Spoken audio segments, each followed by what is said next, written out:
hanap. Tita Irene? Makakalus.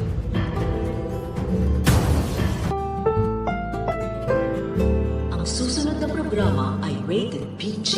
Ito ay nangangailangan ng patnubay at gabay ng magulang para sa mga batang manunood.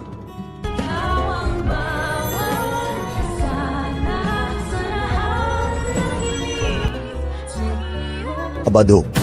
Pwede ba? Umalis ka na. Nang maabutan ni Carlos na kausap ni Lynette itong si Joyce, ay hihintayin lang ng doktor na matapos ang usapan ng dalawa at maya-maya pag alis nitong si Lynette ay bigla niyang palalayasin ang matabang kaibigan ni Irene. Hindi man lang naisip nitong si Carlos na baka sa kanyang ginawang paninindak dito sa best friend ni Irene ay baka lalo siyang isuplong nito sa mga otoridad. Pero wala nang magagawa itong si Joyce kundi umalis na lang dahil sa takot niya dito kay Carlos. Sa kabilang banda, si Annalyn pa talaga ang makakakumpirma at makakakita sa bangkay na pinaglalamayan nila Aling Susan. Na ito nga ang kanyang tita Irene. Kaya naman agad niyang tatawagin ang kanyang lola at ang kanyang ninang upang makita nila ng personal at makumpirma nga na ito si Irene. Kaya naman hindi na magpapatumpik-tumpik pa itong si Annalyn at agad niyang tatawagan ang kanyang inang si Lynette upang ipaalam ang masamang balitang ito.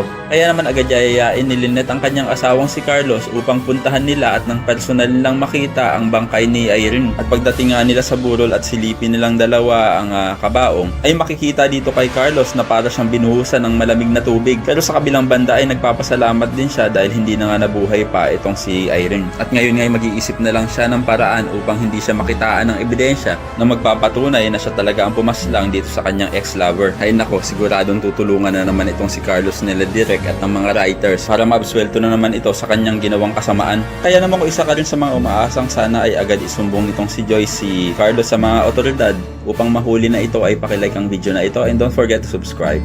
Thanks for watching and see you next time. Bye bye!